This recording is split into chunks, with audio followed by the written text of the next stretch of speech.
welcome to Series 3 of my podcast Innervation, where we get to hear stories and experiences of incredible women from diverse backgrounds and perspectives in science and technology. Our conversation gives us insights into some fascinating innovations, but we also get to relate. Here on Innervation, I give women a platform to be seen and heard, because this exact conversation is also in video format on my YouTube channel. And honestly, every single episode is inspiring and uplifting in some way, because we hear about what they've learned along their life's journeys, both personally and professionally. This week, I talked to Maggie Philbin, OBE, and former science presenter on Tomorrow's World on the BBC. I'm Maggie Philbin. I'm CEO of a company called Teen Tech, which, as the name implies, helps young people discover their futures. And many people will know me as a science and technology reporter on programs like Tomorrow's World. Oh, well, Maggie, it is so wonderful to meet you. You know, I have to say, I grew up watching you. So it's absolutely amazing to be able to speak with you. And it sounds incredible what you're trying to achieve with Teen Tech. Can you kind of give me a run through of how it all began and how it's going? Well, it was strange, really, because obviously I'd spent a long time, working in science and features and doing all sorts of exciting reporting from all over the world. But to some extent, I was living in a bubble, because I had the great fortune of joining Tomorrow's World at a time when there were some fabulous female producers and editors and researchers. It hadn't always been like that. So I was surrounded by all of this female talent, which I completely took for granted. So this is going to sound really naive. It never really crossed my mind that there could be, across perhaps just about everywhere else other than Tomorrow's World, a real issue in terms of, women finding their feet and really realizing their potential in science and tech.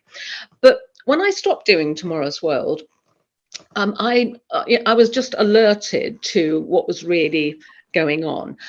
And I started to look around and see what I could do. And, I was invited to speak at various conferences. And after a while, a couple of years of that, I began to get slightly fed up of the sound of my own voice, because I thought, we all know there's a bit of an issue here. And I suppose without perhaps consciously realizing, I was trying to think, right, well, let's find a way of doing something practical about it. And I happened to be asked to do yet another keynote. And rather than just going, right, okay, I'll be with you, how long do you want? I said, do you have a small budget? So perhaps we could go into a school and listen to what the young people were actually saying. Because we all know the stats, we know what that's like. But I've just got a hunch that if we actually listen, there might be something quite fresh.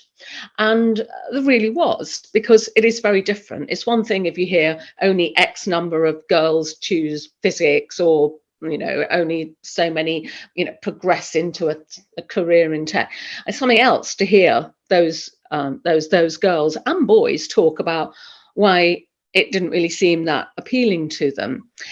So the reason I'd done it was so that this conference could benefit. Engineers were in tears looking at some of these little films, but it also galvanized me and made me think, right, I am actually going to do something. And I met up with a friend who was working at the Institute of Directors, and I remember the meeting so clearly. We had a coffee in Carluccio's, and I said, you know what, it's just crazy. I was working in the Thames Valley as a local radio reporter at the time.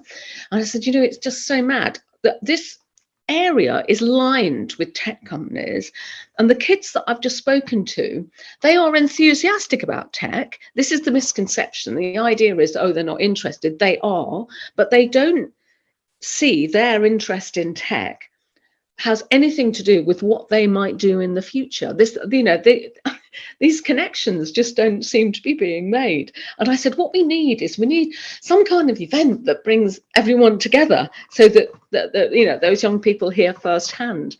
And that was the beginning of Teen Tech. And because Chris said, well, do it.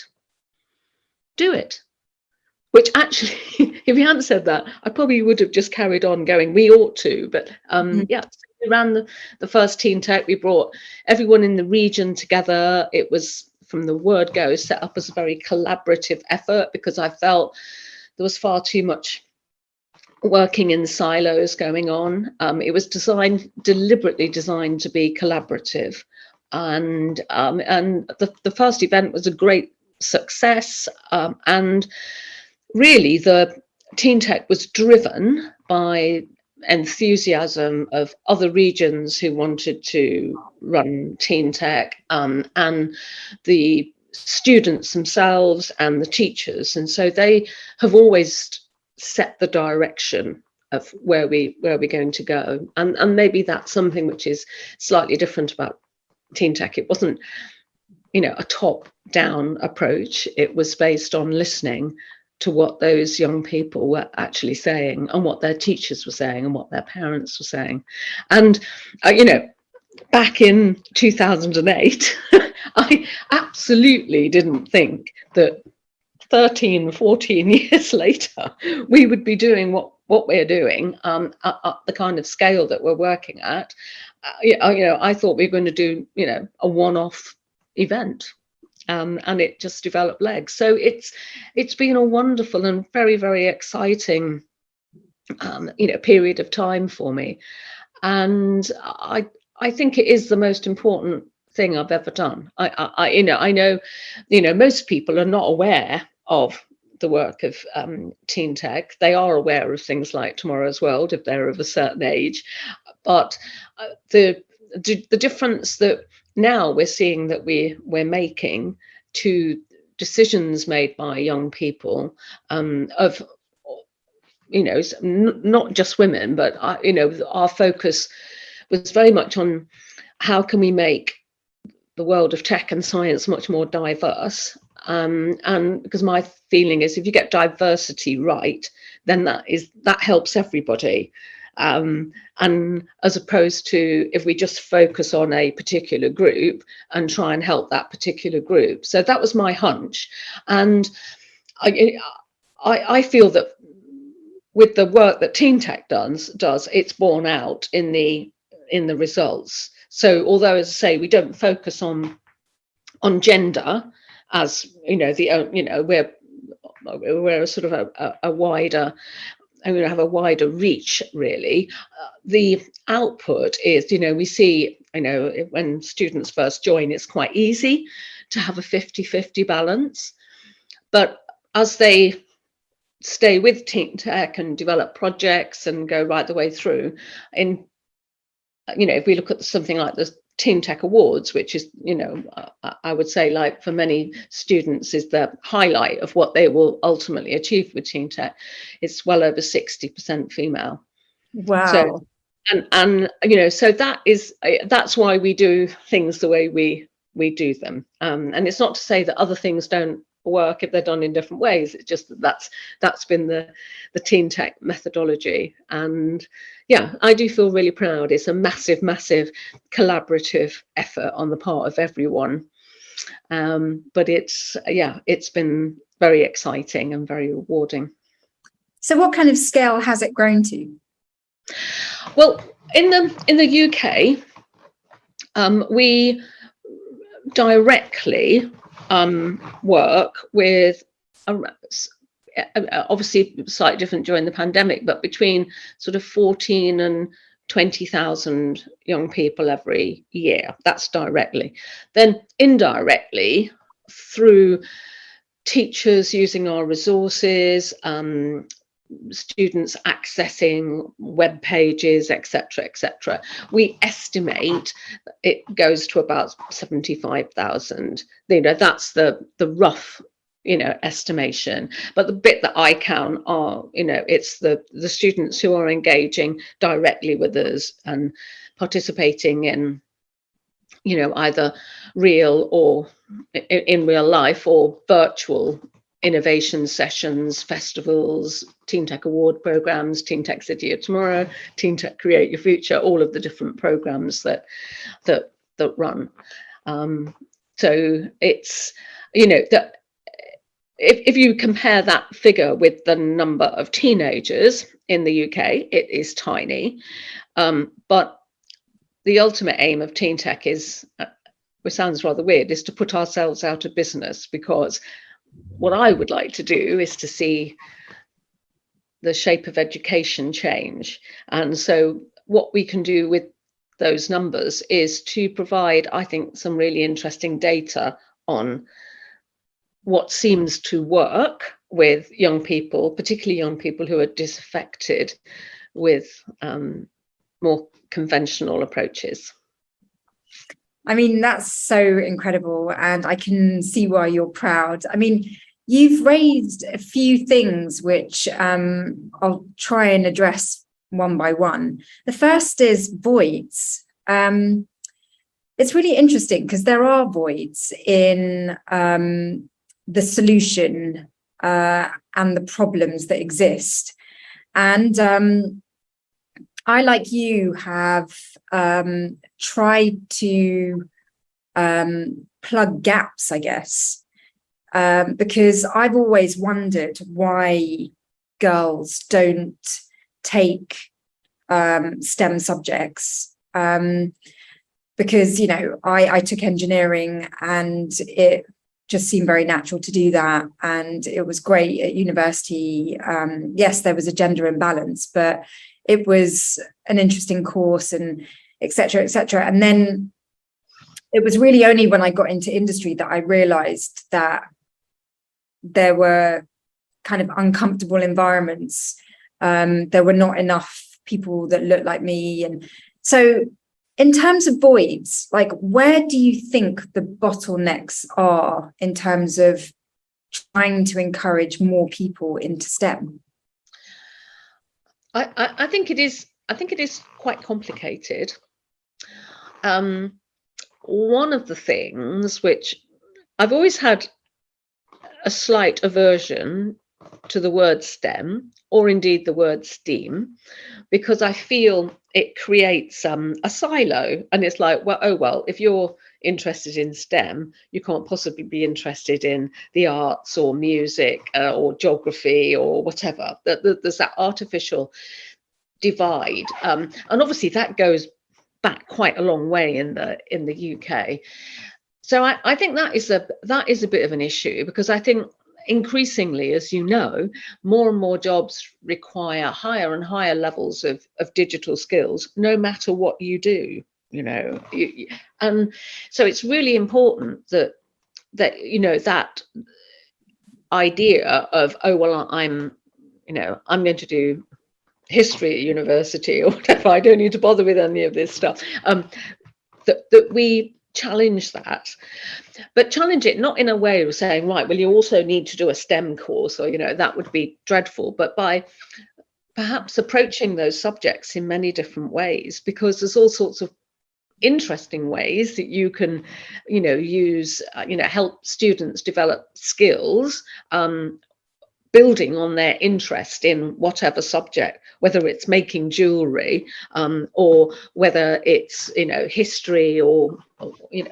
whatever. So I think that comes back to changes to the structure of education, because a lot of it perhaps doesn't move quite with the pace. And so what happens for a raft of young people is they find what's happening at school, it feels irrelevant to their real lives. So that's about relevance, I think, is important to everybody. As I say, I feel that we have to get things right for everybody to make a real difference. So I think really looking at what can make every subject feel really relevant to the students who are taking those subjects, and then helping, it is very basic about helping sometimes show the application of particular subjects, because I don't think that that is always well done. And it is really difficult. And none of this, by the way, is intended in any sense as a criticism of teachers. It really isn't. You know, how they do what they do, you know, hats off. I think they are extraordinary. And I never want to alarm teachers by going, I think it's all got to change, because I think teachers have felt quite enough changes going on. But I think many teachers would agree that probably what they're not able to do in a way that they would like to is to actually teach. That it's, you know, that whatever we're creating, the jumps that we're asking young people to go over are not necessarily the ones which are in the best interests of those young people. So I think that there are some examination boards looking at subjects and being a little bit more creative about subject courses of study which are much more relevant to the real world and also to the real interests of those students. Because it must be really quite difficult, mustn't it? I mean, when I was at school, which is a very long time ago, you know, the way we were learning in school and the way I might have, you know, picked up books at home or from the mobile library van, which was my ticket to the outside world, living in the depths of the countryside, they were pretty much the same.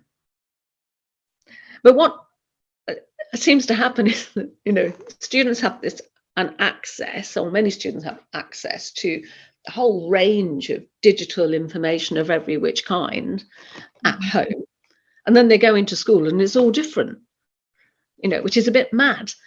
And, you know, helping, you know, just sort of like update things a little bit, I think is one important barrier.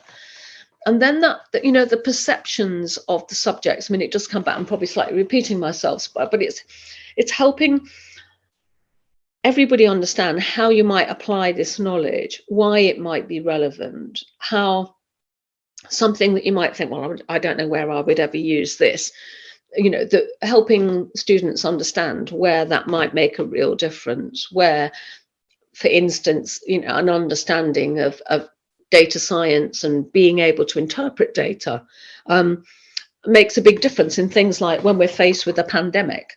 You know, these, you know, you can make a real difference by being able to understand data and see what it is saying and what action ought to be taken, and have that, you know, there's a lot of talk, isn't there, about that problem solving mindset, which is really important. And I think again, with all young people, there isn't enough opportunity to get things wrong. Because, you know, if we want big, bold thinkers with great solutions to the many massive issues that individuals, families, cities, the planet face, then you need to give people a bit of wriggle room to get used to sometimes being wrong and recognizing that you're wrong and then moving on to plan B, and that doesn't seem to be present in what happens in schools.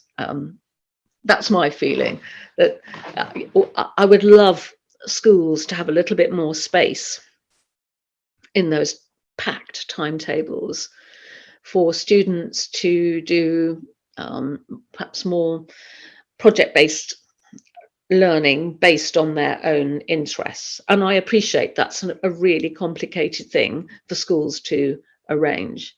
I don't think that the burden for that should fall entirely in the lap of teachers to do, because as you know, industry is really happy to help, and perhaps needs to understand the best ways of being helpful. So it's complicated.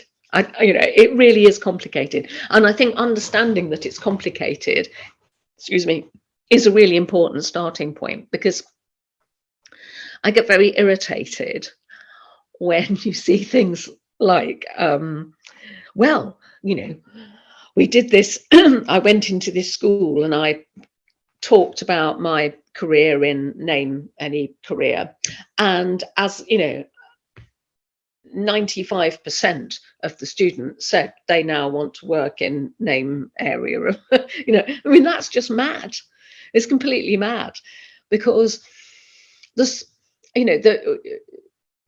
so much evidence that shows that the things that make a difference are, and you were really kind and you mentioned Tomorrow's World at the beginning of this conversation. But the thing about Tomorrow's World back in the day was it was on a Thursday night at the same time, just before Top of the Pops, for 40 weeks a year, for 38 years. Amazing. It wasn't like a one-off thing. It was always there. Now the world has changed since those days, and obviously there are only 3 television channels when I started work on Tomorrow's World, and so the world of media is different. But the point I'm trying to make is that one-off doesn't do anything. It's having certain structures doesn't mean that structure has to be delivered by the same organization or whatever, but those stepping stones, those opportunities for a child or a teenager or a young adult who is interested in something to develop their interests is really important. And then networks are important, and that's something which I think is often not really dealt with, because it is it's complicated. But I'm a great believer in networks making a difference for young people, because if your parents happen to be well connected in an area that you happen to also be interested in, I'm not saying it's plain sailing, but it's a lot easier because you understand what those jobs might involve.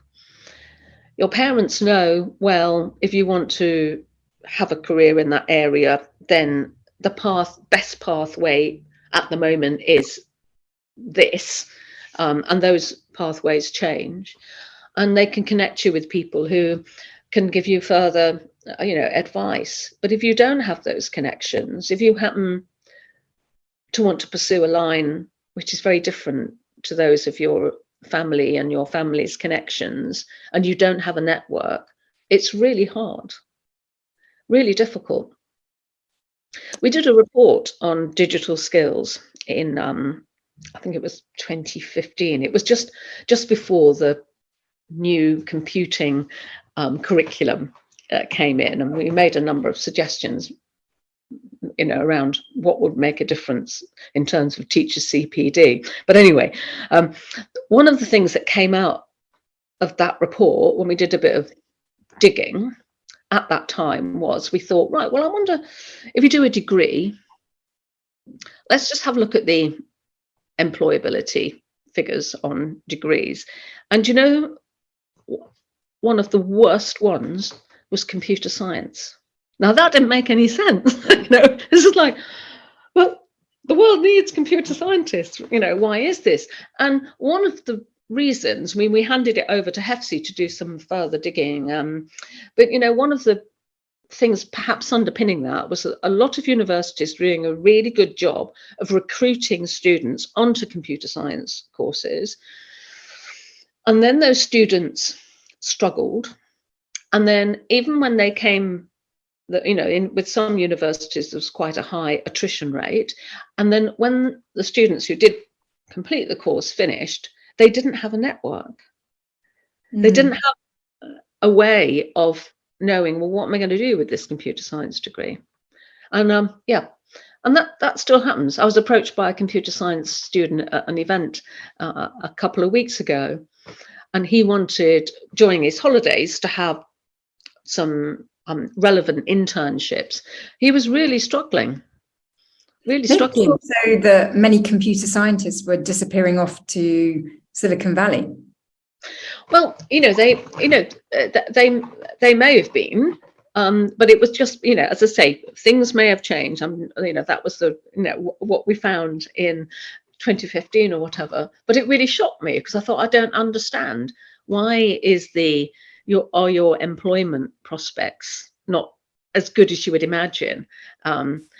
It was just interesting. So I'm a great believer in data, and actually, because we all have our hunches and our perceptions about what we think is going on and all the rest of it. But when you actually dig down, that's the interesting bit. Is as it's like, show me a company that doesn't go, we want more diversity in our company, and then look at, well, how is this actually working out in practice? So it's fascinating. It's like, that is something that I wanted to sort of expand upon, because what we say we need and want in the UK is not often what we give opportunity to. And so when you talk about computer science, the world needs more computer scientists because everything is going digital. And there's no change. I think it's only going to increase in need. But in some ways, the UK needs to catch up with the fact that the world is going digital. When I say that computer scientists may be disappearing to Silicon Valley, like, they may not have the opportunities in the UK, and they are finding them elsewhere. And so, it is very complicated because we are trying to encourage more diversity and inclusion in STEM subjects. I also feel a bit uncomfortable now talking about STEM because I kind of agree with you, especially because it's science, technology, engineering, and maths. Like, where did maths just pop out? We don't say science, technology, engineering, and geology. So why do we say maths? But anyway, I feel that there's no point in creating this ideal world of more STEM graduates and apprentices, because I absolutely love apprenticeships, if you're not going to have opportunities for these young people at the end of it. So there's another point there. Yeah, no, absolutely.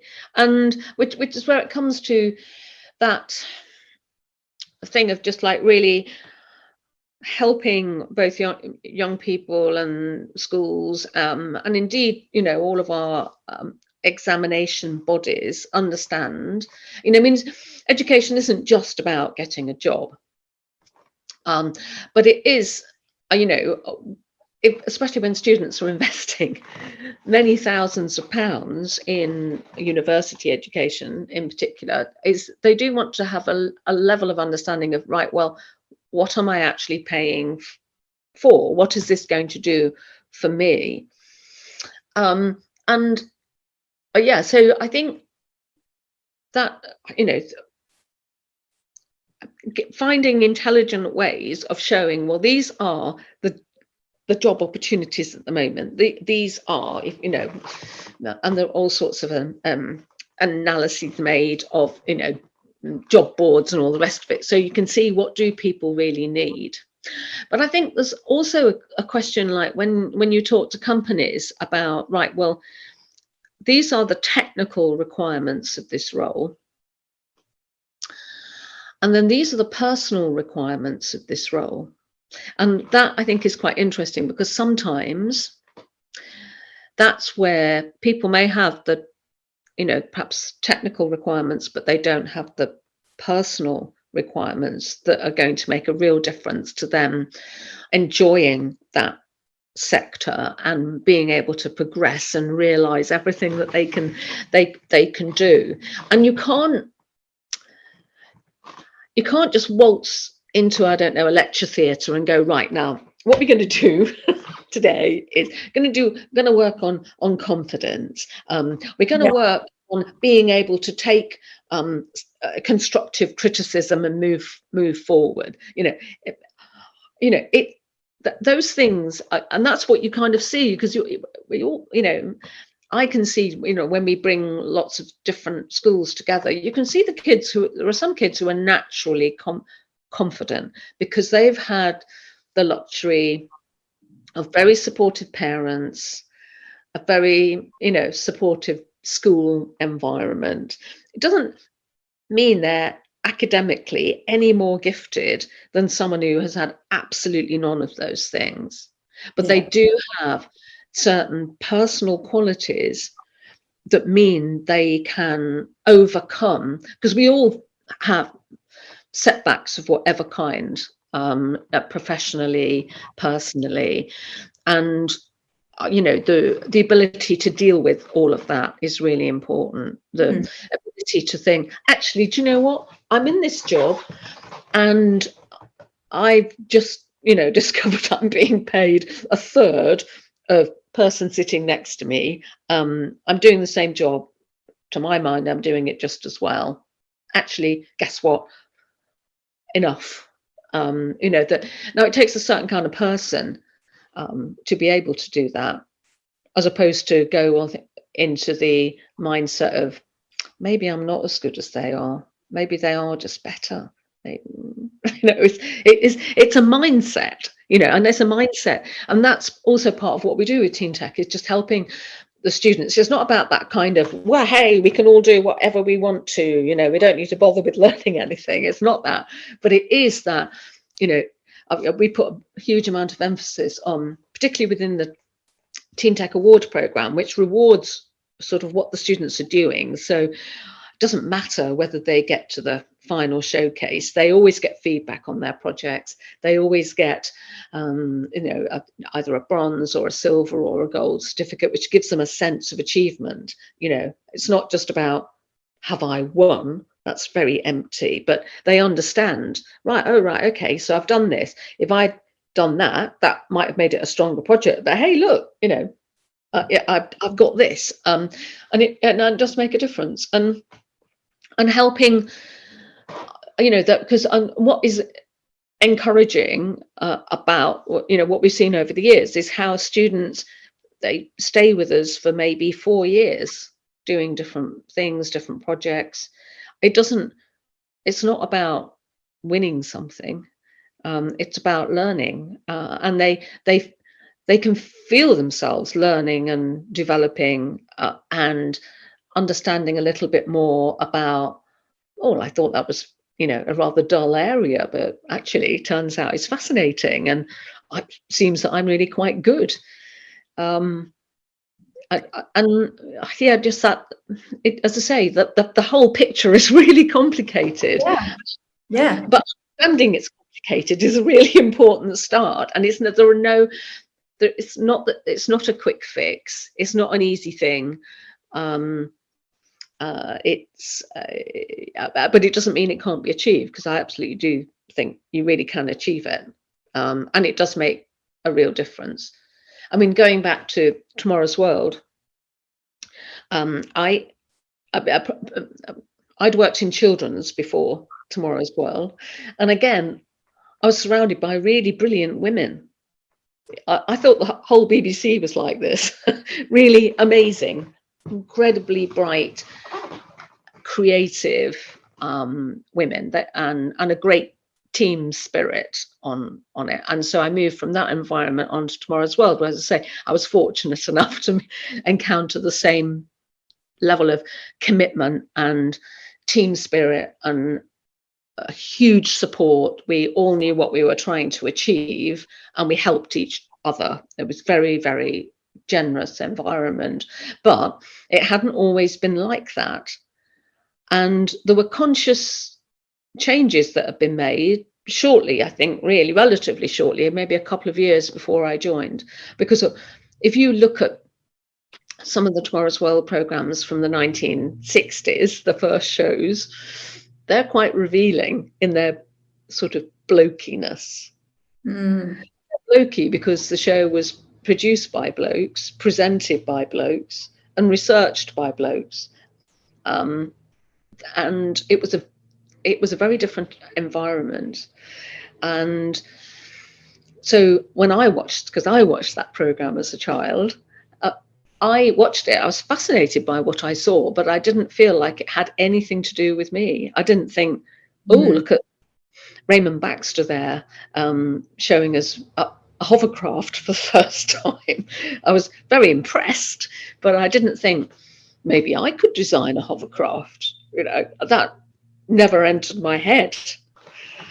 But the point I'm trying to make is that change in terms of the balance of staffing on Tomorrow's World and the attitude, where I can always remember when I first joined and I was doing something about, it was a new kind of car jack. And so I was presenting this item and was written, you know, the script and everything. And I said, I did, there was some kind of casual thing I said at the beginning, which was like, oh, well, you know what it's like when you go into the garage and you ask the engineer to jack up your car, and I always remember Cynthia Page going, he? And I went, yeah, you know, like the engineer at the garage. Is it a him? and you know, that was like, oh, right, okay. No, I get what, you know. You know, don't do that. And it was there was scrupulous attention to every possible, you know, conscious slip that you might make. I mean, you know, it is so complex. I mean, we've touched upon themes that we could just keep digging and digging and digging.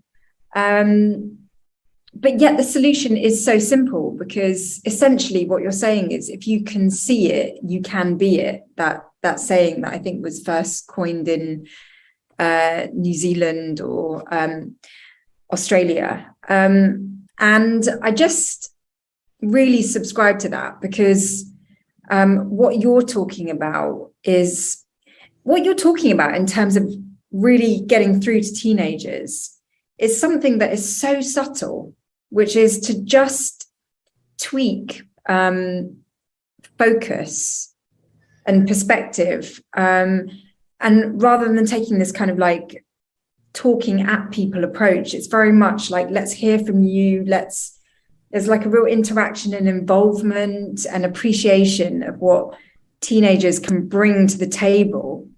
And that alone is very empowering. It's just listening. That's what it is. It's about this, you know, that listening, and helping, really just sort of like helping each child understand, you know, the world is a very big place out there, and you've got a real right to be out there helping to shape what that world is like. So it's not, you know, there are all sorts of things that we might take for granted as being part of our, you know, immediate or global environment. But just because things have always been like that doesn't mean they always have to be. And you can flag things up. And if you've got the right skills, you can be part of making that change. And just giving students that sense, something that the teen tech students often say, that one of the things they really like is that when they're sharing their ideas, that they're absolutely listened to. And that's very empowering when people listen to what you're saying. And, you know, and some of their thoughts might be quite out there. That doesn't matter. Heavens, I put, you know, on Tomorrow's World, there were many things which were totally out there that, you know, I talked about, and guess what? They're with us now. So I've got a lot of time for what seem like, you know, fanciful ideas. Be as fanciful as you like. Don't lose sight of something that really matters to you. And then along the way, you know, that is a way that you will develop, you know, certain very powerful skills for the future. I think that's really what we need to be talking to, you know, young people about. You know, Maggie, everything you're describing about teen tech just sounds so positive and so empowering and so needed in the world. And I think to really appreciate what it is that teen tech is achieving, I think people need to follow teen tech and get involved if they fit the criteria and everything. But I think in our last few minutes of this episode, I would love to learn more about you, because, I joined television as a science and tech reporter off the back of doing a lot of engineering qualifications, and kind of got into it that way. What's your story? Because I love your perspectives, because you're not, even with teen tech, you're not approaching it in this traditionally academic way. You're providing this really fresh, up-to-date, empathetic understanding of where teenagers need to be. So it must come from your own personal journey. So how did you end up being a science and tech reporter as well? It's so, it's such a, a crazy story, really. So as a child, when you're saying you can't be what you haven't seen. So I grew up in the countryside. Fantastic parents. They were very lovely. And so my world was quite small. And I remember when I was 6 or 7, something like that, my dad packed me and a number of other village kids. He borrowed the works Land Rover. He worked on a farm. And we went to the circus. And at the circus, I saw these trapeze artists. Now, I don't like heights. I was quite a plump child.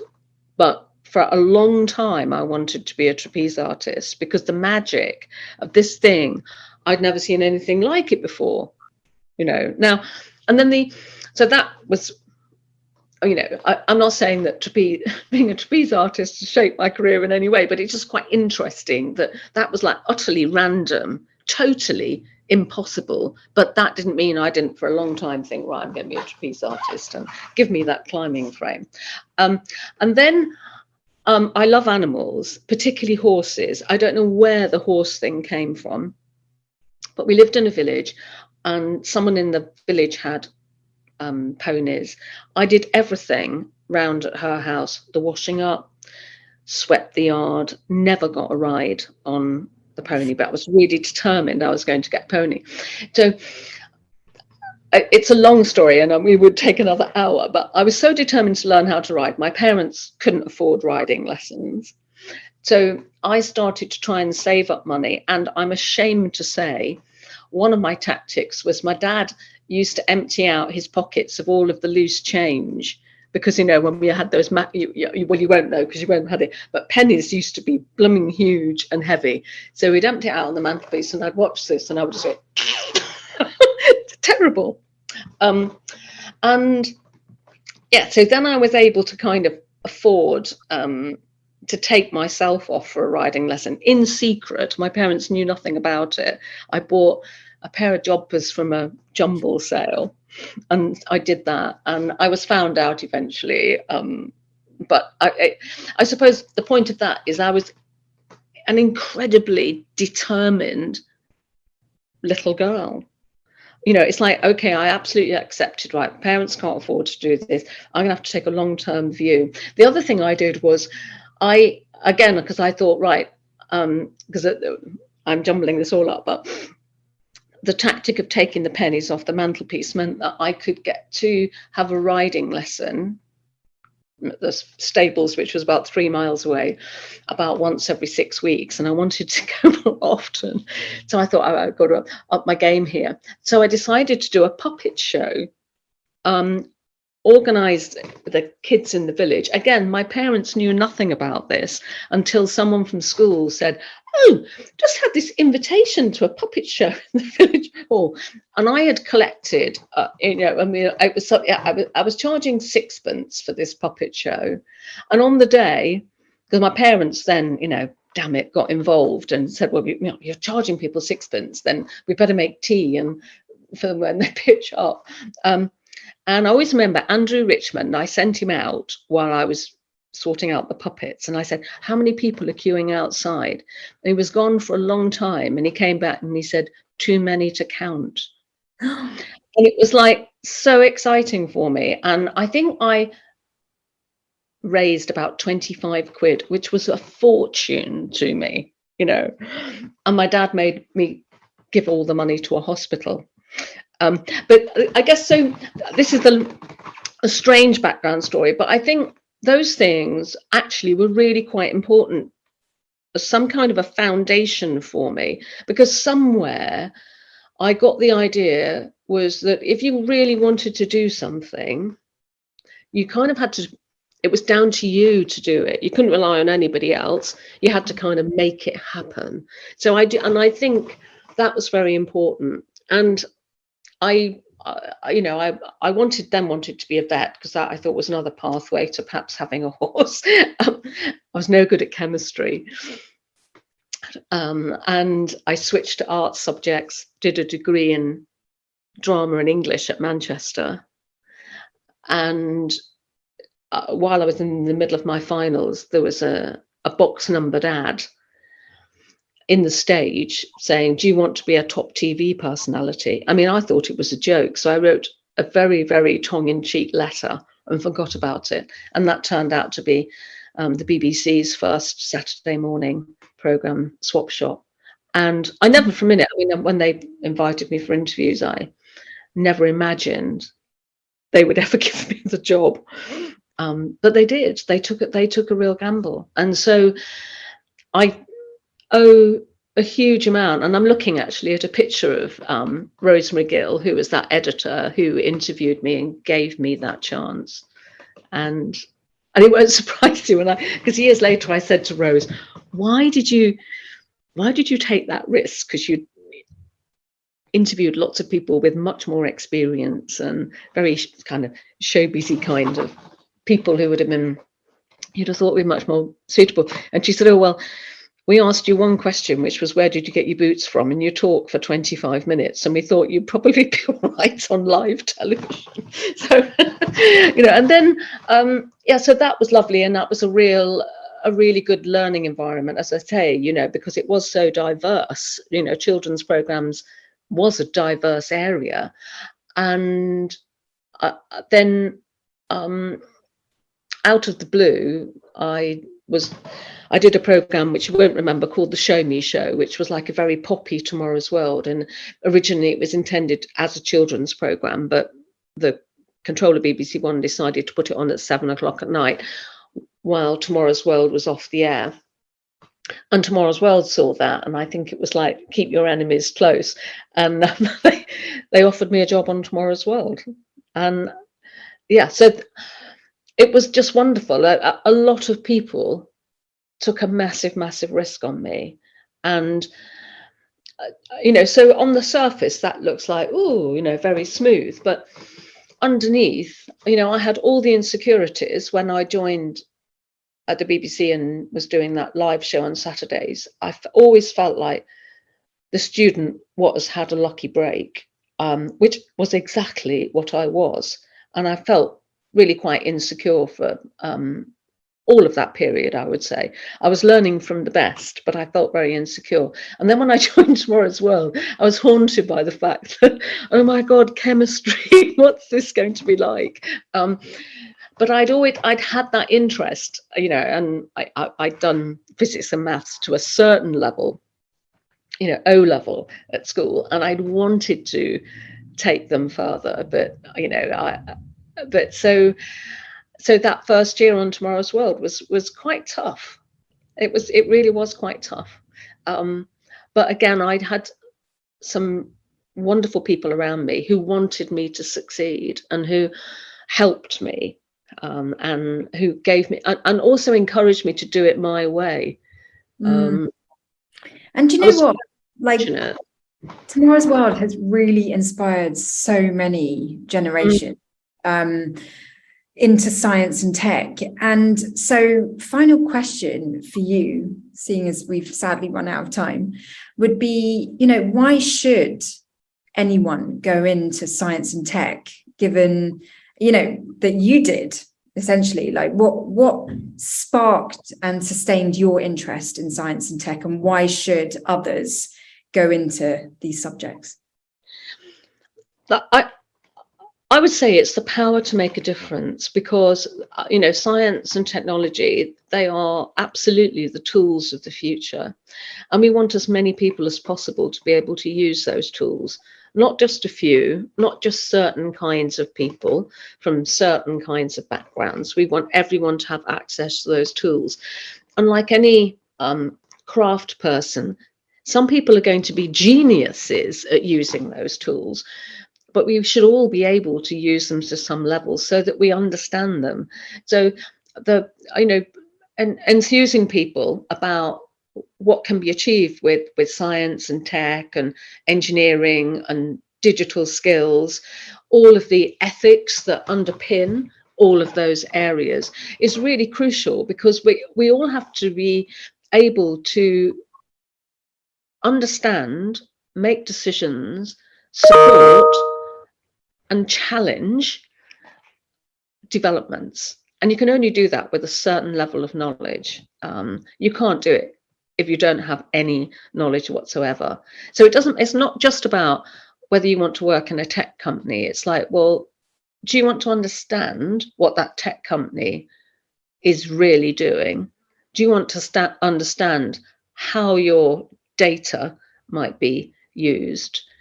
Do you want to make a really educated decision on a vaccine, on the timelines for vaccines, and having that and a knowledge? It's like having a level of scientific and technical literacy. It's never been more important than now.